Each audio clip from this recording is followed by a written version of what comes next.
In the middle of North America, there are thousands of giant pits on a remote island, and nobody can explain them.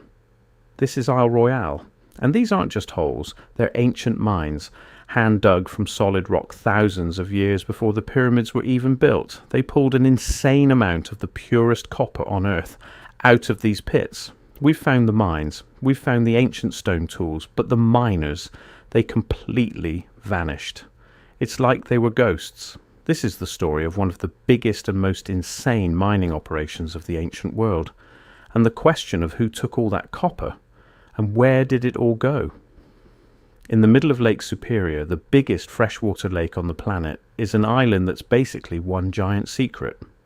This is Isle Royale. For years we only knew it for its wolves and moose, but under the ground is a secret that could literally rewrite history. And this isn't some crazy theory. The proof is carved into the rock. Archaeologists have found more than 1,000 ancient mining pits here, and thousands more just across the water. A ton of them are packed along a ridge called Minong Ridge, which means the good place in the native Ojibwe language. And these are not small holes. Some are trenches carved 60 feet deep into solid rock. That is a crazy amount of work. For years nobody knew how old they were, but science just gave us the answer, and it will blow your mind. The key is radiocarbon dating.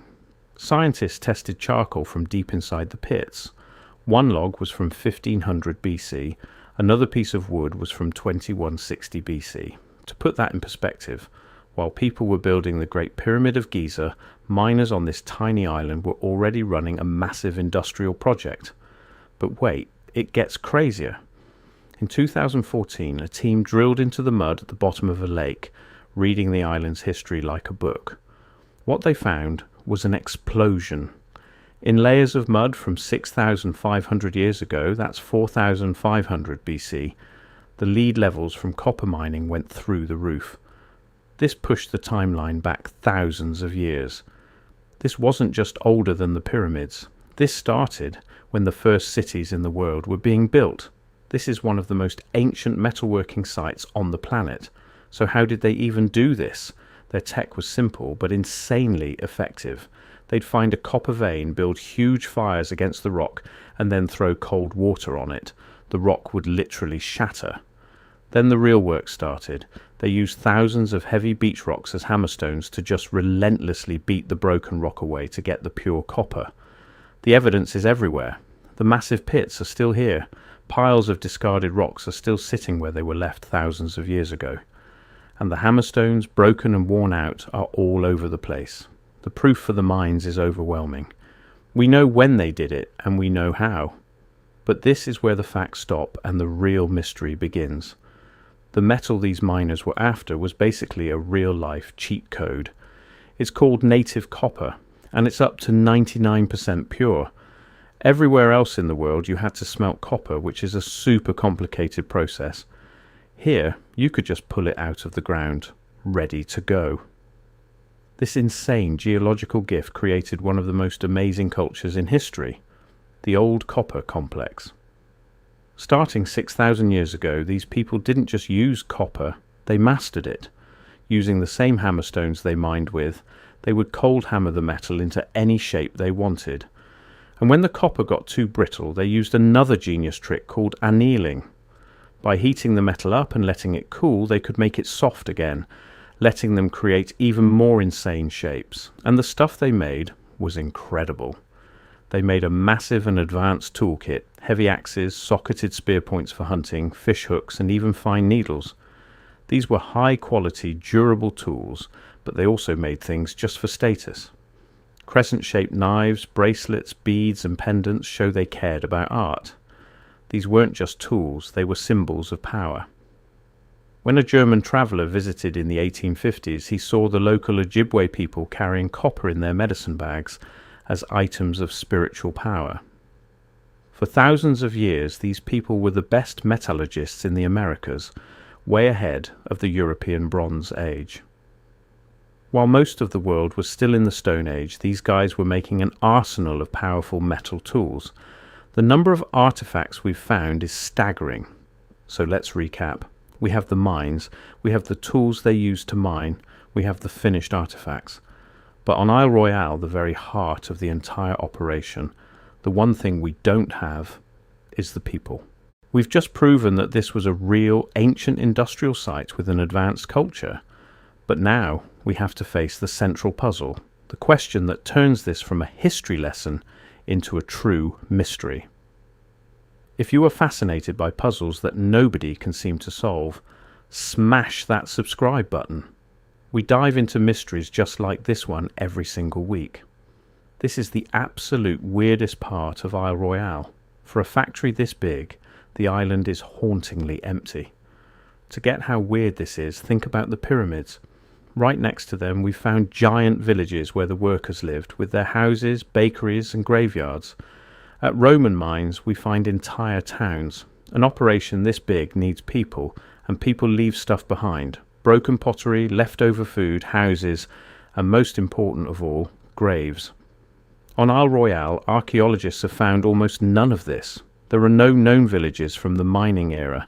There are no cemeteries. There's a shocking lack of the normal junk that ancient people left behind. The island gives us the factory, but not the home. It gives us the tools, but not the tool makers. You might have heard the sensational number that over £1 billion or 500,000 tons of copper were mined here. Modern scientists say that's a wild exaggeration, but it gets the question across. How could so much work happen without a huge population leaving its mark? Where did all the people go? It's like finding a giant silent factory with all the machines still there, but with no employee records, no lunchroom and no parking lot. The search for the miners has stumped everyone for over a century. This total lack of evidence led to wild theories about a lost race of miners, which have been completely proven false. The mystery is this. We have one of the biggest mining operations in the ancient Americas, and yet the evidence for the miners on the actual island is so small it's almost zero.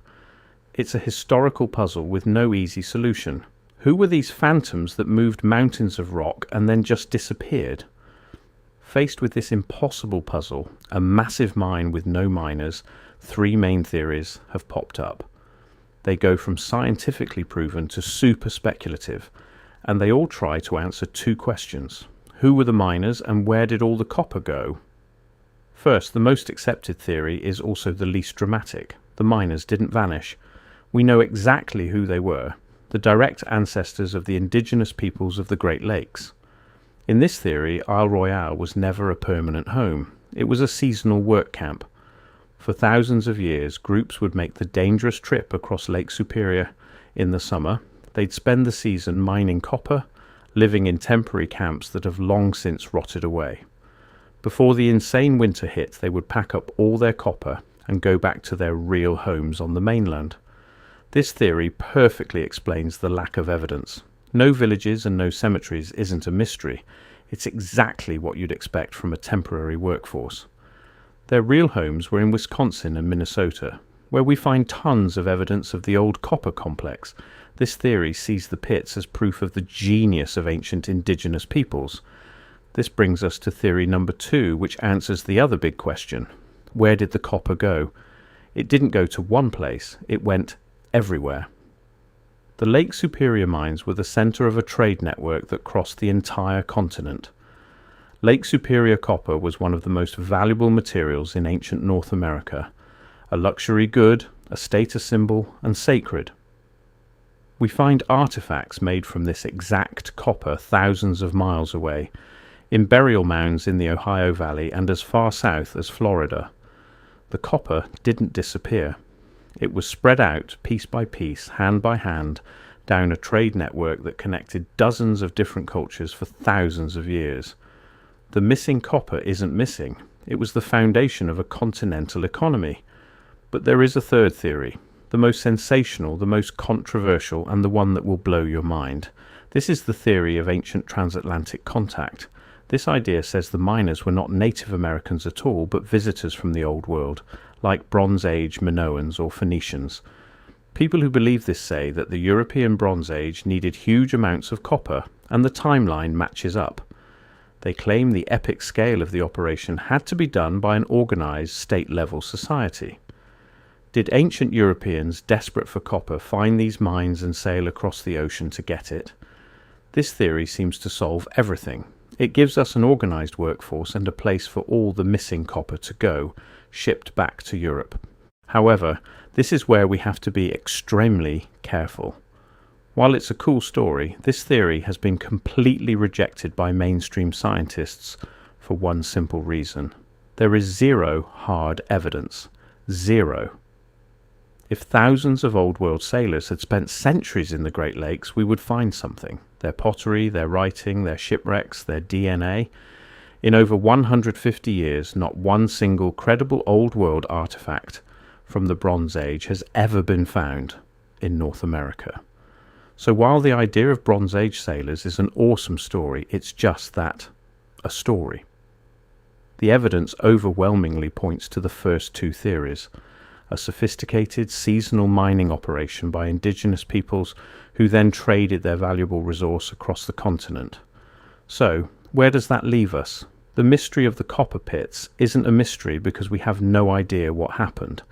It's a mystery because the real answer, the one backed by science, is somehow even more insane than any fantasy about lost races or transatlantic voyages.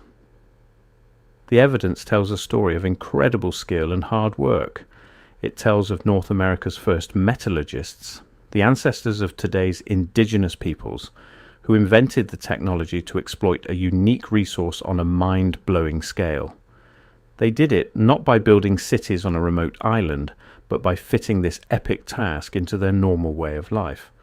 The miners didn't vanish, they simply went home. The copper wasn't lost, it became the lifeblood of a continent, a precious material that connected cultures across thousands of miles. Still, the sense of wonder is overwhelming. The sheer scale of the work lasting for millennia is hard to even comprehend. Standing on Minong Ridge, looking at the same view those ancient miners saw, you can't help but feel the weight of what they did. Archaeology has given us the big picture, but the individual lives, the stories, the dangerous journeys across that lake, those details are lost to time. The pits are not a sign of a vanished people, but a monument to a people who were incredibly successful, adaptable, and way more advanced than they were ever given credit for. The enduring enigma of Isle Royale is not who did the mining, but how we can possibly grasp the true scale of their incredible ambition across thousands of years. The story of the copper pits proves that history is not a closed book. It's a living investigation, with new discoveries changing what we thought we knew. What are your thoughts? Does the scientific answer tell the whole story, or are there still pieces of the puzzle missing? Let us know in the comments. And if you want to keep exploring the edges of the known world with us, make sure you're subscribed. Thanks for watching.